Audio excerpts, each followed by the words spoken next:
हो जाएंगे, ये भ्रम है।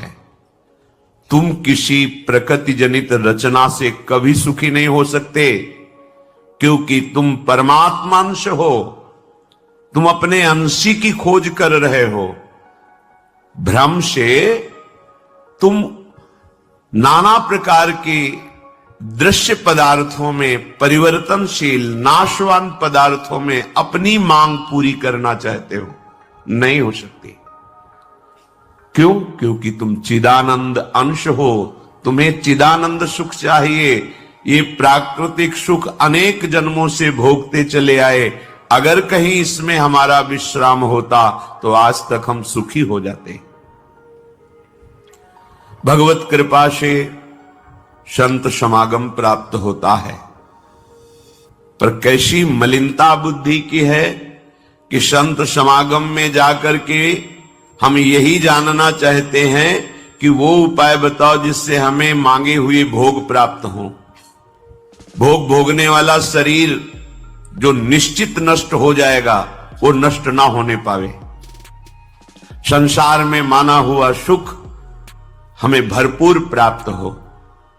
भ्रम मत रखना। अगर संतों की इसमें आस्था होती तो संत काहे को ही बनते। जिनमें उनकी आस्था नहीं है वो तुम्हें कैसे दे सकते हैं। एक अंधा कुएं में गिरने जा रहा हो तो कोई नेत्र वाला उसको कैसे ढकेल सकता है, कैसे जाने दे सकता है। ऐसे ही हम ज्ञान नेत्रों से अंधे हैं, इसलिए हम इस भवकूप में नाना प्रकार के सुख की लालसा से कूदने जा रहे हैं या कूद चुके हैं। संतों का समागम बचाने के लिए होता है, फंसाने के लिए नहीं होता। लोग पूछते हैं कि संतों का क्या चमत्कार है, दिखाओ अपना चमत्कार। संतों का वास्तविक जो भगवत प्रेमी महात्मा है, उनका स्वाभाविक चमत्कार प्रकट होता है। उनके दर्शन से, उनके संभाषण से, उनके सानिध्य से विकारों का नाश और भगवत चरणारविंद की प्रीति, विषयी मन का निर्मल हो जाना, भोगों की तरफ आकर्षित चित्त वृत्ति का भगवदाकार हो जाना, ये संतों का चमत्कार है। तुम्हारा कोई रोग ठीक हो जाए, कोई भोग मिल जाए, कोई परिस्थिति सुधर जाए, इसे संतों का चमत्कार मत समझना। ये प्रारब्ध भोग सुख और दुख, पुण्य और पाप से प्रकट होते हैं, इसमें किसी का प्रभाव काम नहीं करेगा। अगर ऐसा होता तो संतों के शरीर में कभी कष्ट ही ना होता। भ्रम में मत फंसो। भ्रम में मत फंसो कि कोई संत तुम्हारे शरीर को अजर अमर बना देगा, तुम्हें भोगों की बाहुल्यता मिल जाएगी। व्यर्थ में भाग दौड़ बंद करो। हां, वास्तविक तुम यदि महासुख को चाहते हो और मृत्यु के भय से बचना चाहते हो तो एकमात्र रास्ता है प्रभु श्री हरि के चरणों का आश्रय ले लो। हरि स्मृति सर्व विपद विमोक्षणम। भगवान का भजन, भगवान की स्मृति निश्चित तुम्हें समस्त दुखों से बचा लेगी। भगवान की शरणागति, समुझ जे आए शरण ते डरत ना काल डर। मृत्यु क्या चीज है?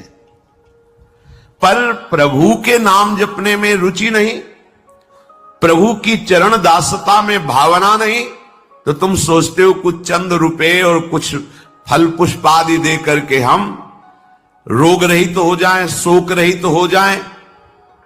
भूल मत करना।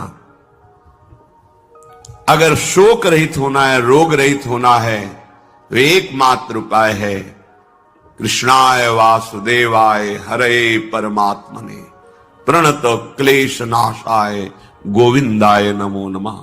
गोविंद को नमस्कार करो और जिह्वा से पुकारो कृष्ण कृष्ण गोविंद गोविंद, राधा राधा राधा। निश्चित जन्म जन्म के अशुभ नष्ट हो जाएंगे। आप स्वयं परम सुखी हो जाएंगे। शरीर राग नष्ट हो जाएगा। ऐसा अद्भुत सुख मिलेगा, कृतकृत्य हो जाओगे। पर अब इस मार्ग में चलने के लिए जब कदम रखोगे तो असत वृत्तियों का त्याग करना होगा।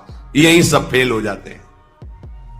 चंद रुपए आपको दे दें, आप हमें संभाल लेना, भूल मत करना, कभी ऐसा नहीं हो सकता।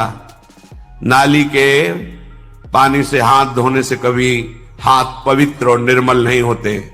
ऐसे मलिन आचरण करके कमाए हुए धन से कभी तुम्हें पवित्रता प्राप्त नहीं हो सकती। ये सब नाटकबाजी मन की है। वहां चलो तुम्हारा सुधर जाएगा, कुछ नहीं सुधरेगा जब तक तुम सुधारना नहीं चाहोगे। तुम सुधारो अपने आप को। किसी का आशीर्वाद कोई काम नहीं करेगा जब तक तुम अपने आचरण नहीं सुधारोगे। तुम खाओ मांस, पियो मदिरा, करो व्यभिचार, नाना प्रकार की हिंसात्मक वृत्ति, तुम्हें भगवान भी नहीं माफ करेंगे, चाहे जहां भाग के चले जाओ। अधर्म आचरण करने वाले को भगवान कहते हैं मैं साक्षात काल रूप से दंड देता हूं। शरणागत होकर नियम के अनुसार चलोगे तो भगवान तुम्हें दुलार करेंगे मां की तरह। यह सिद्धांत है। नाटकबाजी में फंसो तो फंसो, सिद्धांत से चलोगे तो कभी धोखा नहीं खाओगे, आनंद में मगन रहोगे। पर सिद्धांत में चलने के लिए असत त्याग करना होता है, इसीलिए सब फेल हो जाते हैं। कोई बिरला गुरु कृपा पात्र ही कदम आगे बढ़ाता है। ये भीड़ भागम दौड़ केवल वासनाओं की पूर्ति के लिए तो भ्रम में मत रहना। किसी का आशीर्वाद, किसी की कृपा तुम्हें वासनाओं से नहीं बचा सकती। एकमात्र उपासना ही वासना से बचा सकती है। और उपासना तुम करने के लिए जब तैयार होगे तो ये गंदी बातें, गंदे आचरण ये आपको त्यागना होगा। बस यही तुम्हारी गाड़ी फेल हो जाती। ये हम नहीं त्याग सकते तो फिर तुम्हें कोई बचा भी नहीं सकता। लिख लो, अपने दिमाग में लिख लो, अगर बचना है तो एकमात्र मामे ए प्रपद्यन्ते माया में ताम तरंते। जितना भी समझाओ ये पागलपन छोड़ते ही नहीं। बस कोई जंतु ऐसा हो, कोई भस्म ऐसी हो, बस हम नाटक में रिझना चाहते हैं। अरे प्यारे, यदि वो तुम्हें सुखी कर सकता है तो वो खुद क्यों सुखी नहीं हो जाता? तुम नहीं सोच पा रहे हो? पागल हो तुम? यदि वो तुम्हें रोग रहित कर सकता है तो खुद क्यों नहीं रोग रहित हो जाता? यदि वो तुम्हारे को चमत्कार दिखा सकता है तो अपने को चमत्कार दिखाकर प्रभु का साक्षात्कार क्यों नहीं कर लेता? पागल बन रहे हो। सिद्धांत को समझो, तब लगी कुशल न जीव कहूं, सपने हूं मन विश्राम, जब लग भजतन राम कहूं, शोक धाम तज काम। जब तक शोकों का खजाना एक कामनाएं, इन कामनाओं को प्रभु के चरणों में समर्पित करके भजन नहीं करोगे, स्वप्न में भी सुख नहीं मिलेगा। जागृत की बात जाने दो। जो चाहत है नित्य सुख, अरु मन को विश्राम, यही सब चाहते हैं। दुख का मुंह न देखना पड़े, मन हमारा प्रसन्न रहे, शांत रहे, कोई कामना हमें जलाए ना। हां, है मार्ग, हित ध्रुव हित सो भजत रहो, पल पल श्यामा श्याम श्यामा श्याम श्यामा श्याम। अब ये करना नहीं, तुम्हें भजन करना नहीं, पवित्रता से रहना नहीं, आचरण सुधारने नहीं, मनमानी आचरण करना है तो भगवान तुम्हारे हृदय में भी बैठे, कुछ नहीं कर पा रहे। देख लो ना, सबके हृदय अछत विकारी, सकल जीव जग दीन दुखारी।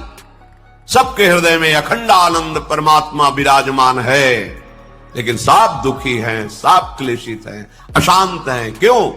तहां वेद